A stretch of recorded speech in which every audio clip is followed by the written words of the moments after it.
Dans cette dernière vidéo de la série « L'Église en route vers le christianisme », nous verrons l'origine des trois grandes branches de l'Église. Deux églises luttent pour des territoires.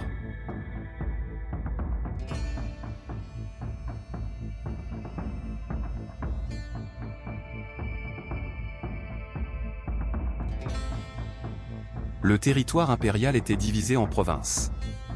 Au IIe siècle, il y avait 40 provinces, toutes administrées par un gouverneur. Chaque province regroupait des cités ou villes. Admettons qu'il y a dans chaque cité une église dirigée par un évêque. Exemple, l'église de Corinthe dans la province de Constantinople. Dans ce cas, on dit l'évêché, le siège épiscopal, l'église locale de Corinthe et le patriarcat ou l'église patriarcale de Constantinople. Donc l'évêque de Constantinople a la prééminence sur ses collègues des églises de Thessalonique, Corinthe, Éphèse, Sparte, Athènes. En Occident, seule l'église de Rome tenait un rôle privilégié. De plus, tous les évêques de Rome étaient appelés papes. La division fut définitive à la mort de Théodose le Grand en 395. L'Empire romain fut partagé en deux parties, l'Empire romain d'Occident et l'Empire romain d'Orient. La séparation de 395 était d'abord réalisée sur le plan administratif, mais s'étendait à la sphère religieuse du christianisme. Le concile de Chalcédoine de 451 établit l'organisation de l'Église autour de 5 églises patriarcales égales, une pentarchie, Rome, Constantinople, Alexandrie, Antioche et Jérusalem. L'Église de Rome n'accepta pas ce concile et refusa de reconnaître la pentarchie, en revendiquant la position centrale comme l'Église ayant été fondée par l'apôtre Pierre.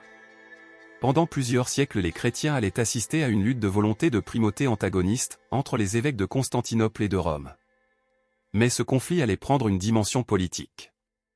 Depuis la chute de l'Empire d'Occident en 476, l'empereur byzantin, Léon III, 750 à 812, le seul héritier de l'Empire romain, avait comme mission d'assurer la sécurité du chef de l'Église romaine, l'évêque de Rome, le pape, était du coup devenu son sujet. Face à la pression financière de Léon III, imposant des taxes accrues à ses sujets italiens, l'Église occidentale cherchait à trouver un nouveau protecteur. Le pape Étienne II entreprit un voyage au nord des Alpes pour rendre visite au roi franc Pépin le Jeune afin de solliciter son aide contre les envahisseurs lombards.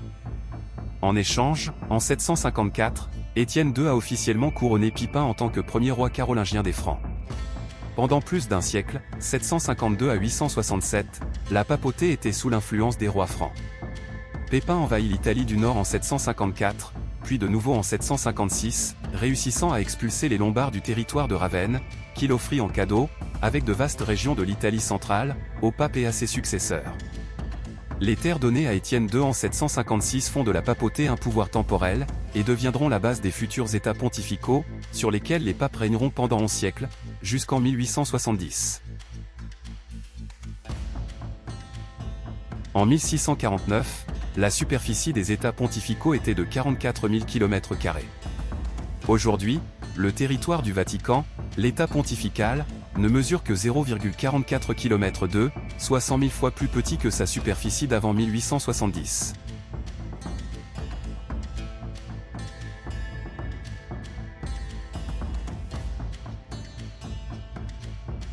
Schisme 1.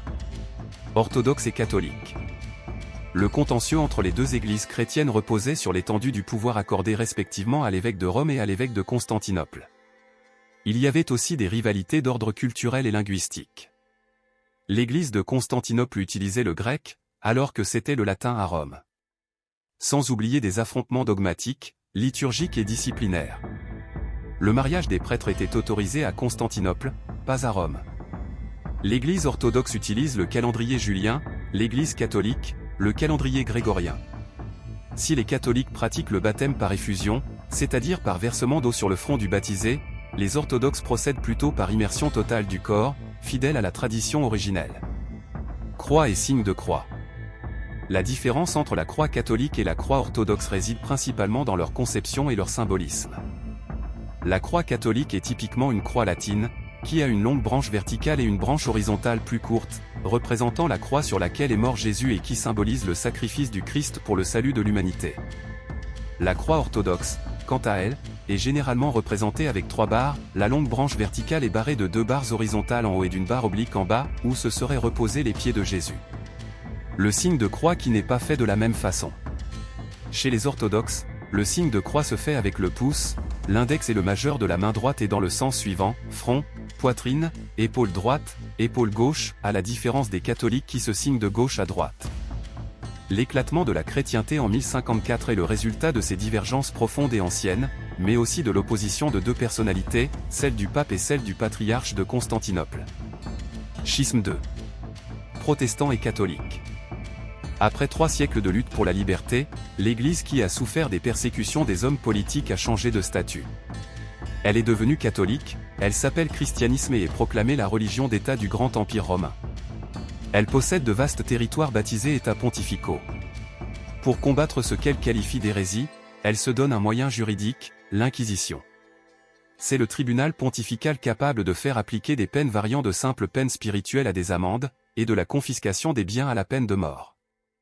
Afin d'unir l'Occident rongé par de nombreux conflits politiques entre les différents royaumes, et d'imposer l'autorité de l'Église, le pape entreprend de grandes expéditions militaires, baptisées croisades.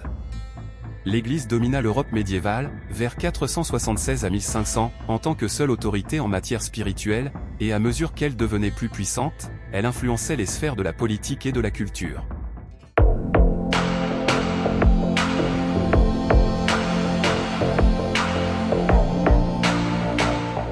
Avec le temps, le pape devint une présence politique importante, et d'une manière générale, il consacrait plus de temps et d'efforts aux affaires mondaines qu'aux questions religieuses. La hiérarchie de l'Église, le pape, les cardinaux, les évêques archevêques, les prêtres et les membres des ordres monastiques, commencèrent à exercer leur autorité davantage pour leur gain personnel et leur confort plutôt que pour le bien-être spirituel du peuple. De 1517 à 1648, sous l'influence d'un moine augustin, Martin Luther, théologien et professeur d'université allemand, se produisit une série de protestations en quête de réforme contre la corruption de l'Église médiévale, et permettant le développement d'interprétations personnelles du message chrétien et conduisant à la création d'États-nations modernes. Bien avant Luther et Calvin, des hommes ont prôné un retour à la simplicité de l'Évangile, mis en cause la hiérarchie de l'Église et se sont appuyés sur l'autorité exclusive de la Bible. Les principaux pré-réformateurs dont la doctrine a influencé Luther et les réformateurs au XVIe siècle sont Pierre Valdo au XIIe siècle en France, John Wycliffe au XIVe siècle en Angleterre, Jean Hus entre le XIVe et le XVe siècle en Bohême. Dans les années 1530, la réforme est en marche en Europe. D'Allemagne, de France, d'Angleterre, la contestation monte contre l'Église catholique romaine, ses dogmes, son fonctionnement, sa hiérarchie, c'est la naissance du protestantisme. Les réformateurs, Luther, Zwingli et Calvin ont libéré la foi et la révélation des autorités ecclésiastiques, et ont renversé et restructuré le mode de fonctionnement des églises.